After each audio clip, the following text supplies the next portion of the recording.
नमस्कार। आकाशवाणी से समाचार प्रभात के साथ मैं मुनीश शर्मा आपको नव वर्ष की हार्दिक शुभकामनाएं।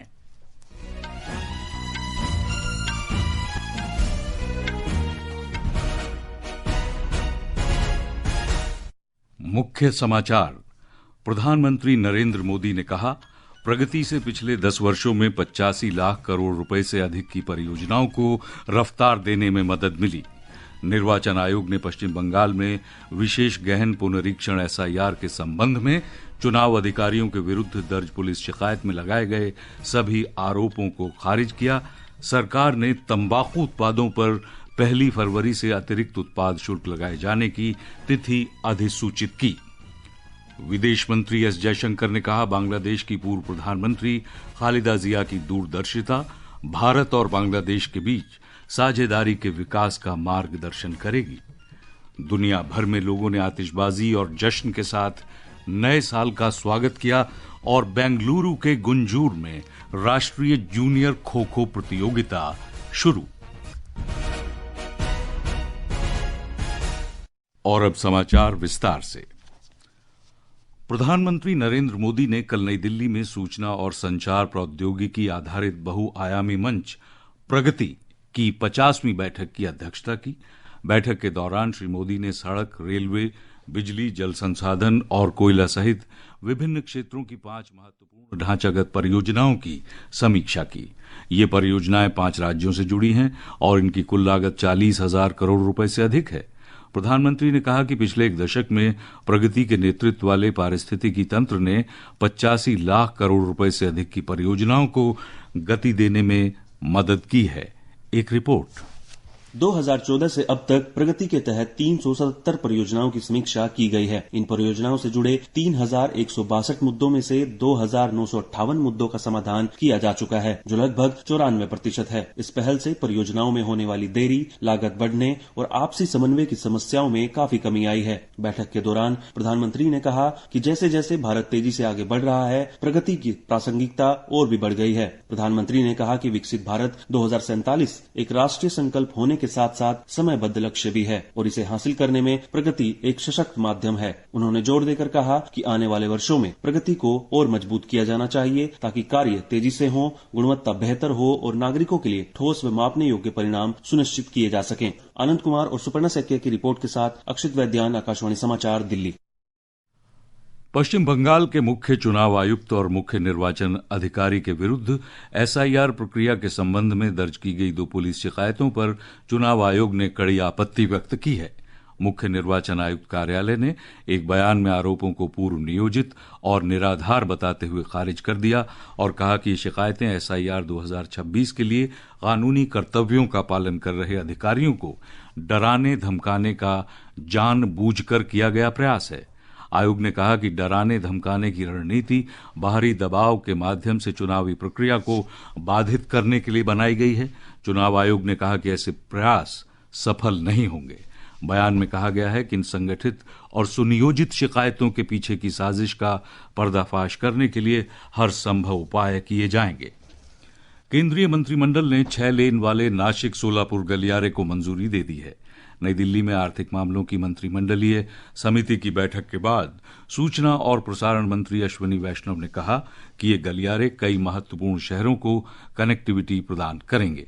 श्री वैष्णव ने बताया कि परियोजना लगभग 251 लाख प्रत्यक्ष और लगभग 314 लाख अप्रत्यक्ष मानव कार्य दिवस रोजगार सृजित करेगी। उन्होंने कहा कि मंत्रिमंडल ने ओडिशा में राष्ट्रीय राजमार्ग 326 को चौड़ा करने संबंधी परियोजनाओं को भी अपनी स्वीकृति दी है। ये समाचार आकाशवाणी से प्रसारित किए जा रहे हैं।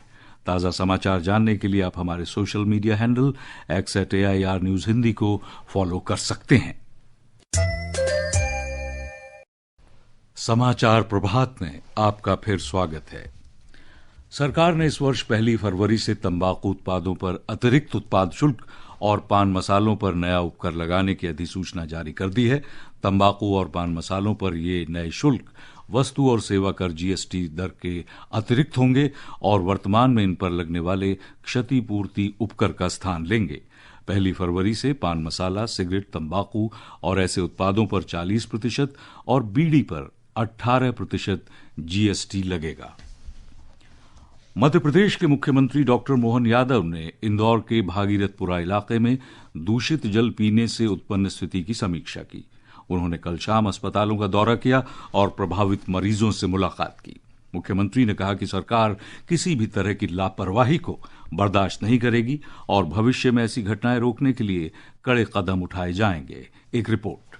इंदौर जिले के भागीरथपुरा क्षेत्र में दूषित पेयजल से लोगों के बीमार पड़ने की घटना पर कल देर शाम मीडिया से चर्चा में मुख्यमंत्री डॉक्टर मोहन यादव ने बताया कि अब तक 40,000 से अधिक लोगों की जांच की जा चुकी है, जिनमें 2,456 लोगों में संदिग्ध लक्षण पाए गए। इनमें से 212 लोगों को अस्पताल में भर्ती कराया गया था, जिनमें 50 मरीज स्वस्थ होकर डिस्चार्ज हो चुके हैं, जबकि 162 मरीजों का इलाज अभी जारी है। श्री यादव ने अधिकारियों को निर्देश दिए हैं कि सभी प्रभावितों को निःशुल्क और गुणवत्तापूर्ण उपचार उपलब्ध कराया जाए। साथ ही नगर निगम को पर्याप्त अमला और संसाधन उपलब्ध कराए जाएंगे। इसके अलावा पेयजल आपूर्ति के लिए अतिरिक्त टैंकरों की व्यवस्था की जा रही है और जहां जहां लीकेज की समस्या पाई गई है उन्हें तत्काल दुरुस्त किया जा रहा है। आकाशवाणी समाचार के लिए भोपाल से मैं विपिन मिश्रा।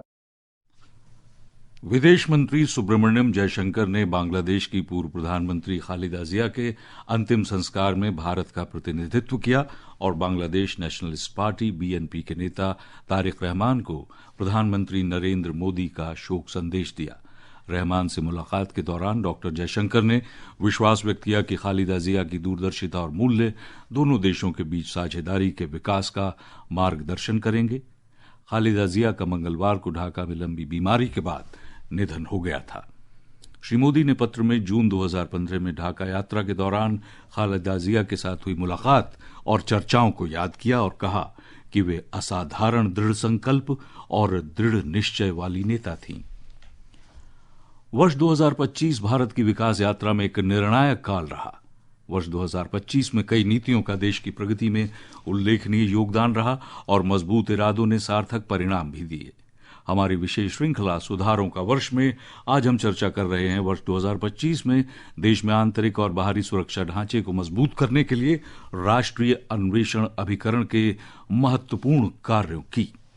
राष्ट्रीय अन्वेषण अभिकरण NIA के लिए वर्ष 2025 कई उपलब्धियों से भरा रहा और उसने 92% से अधिक दोष सिद्धि दर का प्रभावशाली रिकॉर्ड बरकरार रखा। वर्ष के दौरान NIA ने कई बड़ी सफलताएं हासिल की, जिनमें 26/11 हमले के मास्टरमाइंड तहव्वुर राणा का अमेरिका से प्रत्यर्पण और पहलगाम तथा दिल्ली आतंकी हमलों में शामिल कई आतंकवादियों और उनके साथियों की गिरफ्तारी शामिल है। अभिकरण ने दिल्ली के लाल किला क्षेत्र में हुए कार विस्फोट मामले की चल रही जाँच में उल्लेखनीय प्रगति की है, जिसमें आतंकी हमले के 2 महीने से भी कम समय में 9 आरोपियों को गिरफ्तार किया गया। NIA ने वामपंथी उग्रवाद से जुड़े सदस्यों और शीर्ष नेतृत्व के खिलाफ कुल 9 मामलों की जांच शुरू की और 34 आरोपियों के विरुद्ध आरोप पत्र दाखिल किए। वर्ष 2025 के दौरान NIA ने ISIS, अल-कायदा और अन्य जिहादी संगठनों के विरुद्ध कार्रवाई करना जारी रखा है। समाचार कक्ष से मैं मुकेश कुमार बल। वर्ष 2025 भारत की विकास यात्रा में एक निर्णायक साल रहा।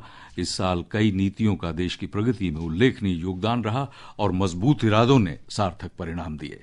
हमारी विशेष श्रृंखला सुधारों का वर्ष में आज हम चर्चा कर रहे हैं कि वर्ष 2025 भारतीय खेलों के लिए कैसे एक महत्वपूर्ण वर्ष साबित हुआ। एक रिपोर्ट।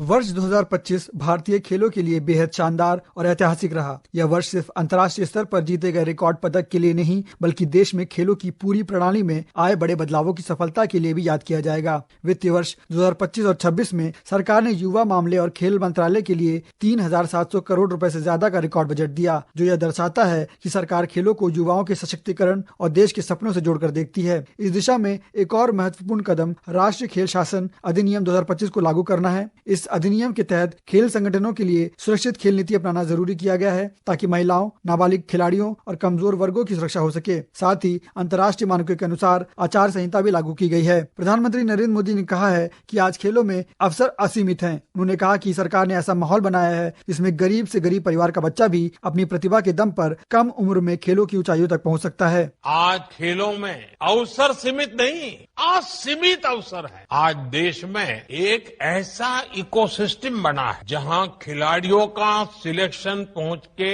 आधार पर नहीं, परिचय के आधार पर नहीं, पहचान के आधार पर नहीं, आज खेल को मैदान से लेकर के बाहर देखना हो का प्रतिभा के आधार पर होता है। वर्ष 2025 में विभिन्न खेलों में भारतीय खिलाड़ियों ने शानदार प्रदर्शन किया। भारत ने पहला स्क्वैश वर्ल्ड कप खिताब जीतकर इतिहास रच दिया। वहीं क्रिकेट में भारतीय महिला टीम ने आईसीसी महिला विश्व कप जीता। पुरुष टीम ने आईसीसी चैंपियंस ट्रॉफी अपने नाम की और भारतीय महिला नेत्रहीन क्रिकेट टीम ने पहली बार T20 विश्व कप जीता। नवंबर 2025 में भारत ने विश्व बॉक्सिंग कप फाइनल्स में पहली बार हिस्सा लिया और 9 स्वर्ण पदकों के साथ शानदार प्रदर्शन किया। एशियाई युवा खेल में भारत ने अब तक का सबसे बेहतरीन प्रदर्शन करते हुए 48 पदक जीते और 45 देशों में छठा स्थान हासिल किया। वहीं जनवरी में भारतीय महिला खो खो टीम ने पहला खो खो विश्व कप जीता और पूरा टूर्नामेंट में अजय रही। भारत की बेहतरीन खेल व्यवस्था और ढांचे का प्रमाण ये भी है कि देश को 2030 राष्ट्रमंडल खेलों की मेजबानी मिली है, जिसका आयोजन अहमदाबाद में होगा। अमन यादव, आकाशवाणी समाचार, दिल्ली। 44वीं राष्ट्रीय जूनियर खो खो चैंपियनशिप कल बेंगलुरु के गंजूर में अटल बिहारी वाजपेयी स्टेडियम में शुरू हुई। प्रतियोगिता में देश भर से लगभग 1000 युवा लड़के और लड़कियों की श्रेणियों में विभिन्न स्पर्धाओं में चुनौती पेश करेंगे। दुनिया भर में नववर्ष 2026 धूमधाम से मनाया जा रहा है। नववर्ष 2026 सबसे पहले प्रशांत महासागर में स्थित द्वीपीय देश किरिबाती में मनाया गया। इस अवसर पर न्यूजीलैंड के ऑकलैंड में स्काई टावर पर शानदार आतिशबाजी की गई। न्यूजीलैंड, ऑस्ट्रेलिया, दक्षिण कोरिया, उत्तर कोरिया, जापान, हांगकांग, चीन, संयुक्त अरब अमीरात, अन्य मध्य पूर्वी और अफ्रीकी देशों, रूस और तुर्की समेत कई देशों में लोगों ने पारंपरिक उत्सवों और हर्षोल्लास के साथ नव वर्ष का स्वागत किया। देश भर में भी लोगों ने उत्साह, प्रार्थनाओं और सार्वजनिक समारोह के साथ नव वर्ष का स्वागत किया।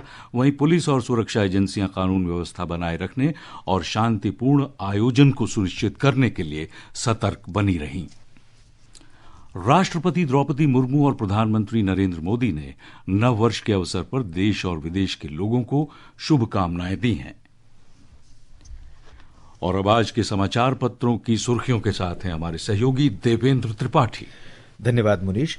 राजधानी दिल्ली से प्रकाशित सभी समाचार पत्रों के मुख्य पृष्ठ नववर्ष के रंग में रंगे हैं और ये बहुरंगी छटा देखते ही बनती है। अखबारों ने दुनिया भर में हुए नववर्ष का स्वागत समारोहों के समाचार तस्वीरों सहित प्रमुखता से प्रकाशित किए हैं। राजस्थान पत्रिका ने प्रतिष्ठा द्वादशी पर हुए रामलला के अभिषेक का समाचार सबसे ऊपर सचित्र प्रकाशित किया है। हिंदुस्तान की सुर्खी है, दुर्गम क्षेत्रों से मेट्रो शहरों तक विकास का साक्षी बनेगा ये वर्ष। अखबार ने नए साल से जगी नई उम्मीदों को विस्तार से प्रकाशित करते हुए बुनियादी ढांचे, स्वास्थ्य, शिक्षा, रक्षा और अंतरिक्ष के क्षेत्र में सरकार के लक्ष्यों का उल्लेख किया है। नवभारत टाइम्स ने ओडिशा में हुए प्रलय प्रक्षेपास्त्र के सफल परीक्षण का समाचार अपने पहले पृष्ठ पर चित्र सहित प्रकाशित किया है। और अंत में सुनिए इस बुलेटिन के मुख्य समाचार एक बार फिर। प्रधानमंत्री नरेंद्र मोदी ने कहा, प्रगति से पिछले 10 वर्षों में 85 लाख करोड़ रुपए से अधिक की परियोजनाओं को रफ्तार देने में मदद मिली। सरकार ने तंबाकू उत्पादों पर 1 फरवरी से अतिरिक्त उत्पाद शुल्क लगाए जाने की तिथि अधिसूचित की। विदेश मंत्री एस जयशंकर ने कहा, बांग्लादेश की पूर्व प्रधानमंत्री खालिदा जिया की दूरदर्शिता भारत और बांग्लादेश के बीच साझेदारी के विकास का मार्गदर्शन करेगी। दुनिया भर में लोगों ने आतिशबाजी और जश्न के साथ नए साल का स्वागत किया और बेंगलुरु के गुंजूर में राष्ट्रीय जूनियर खो खो प्रतियोगिता शुरू। और इसके साथ ही समाचार प्रभात का ये अंक समाप्त हुआ। नमस्कार।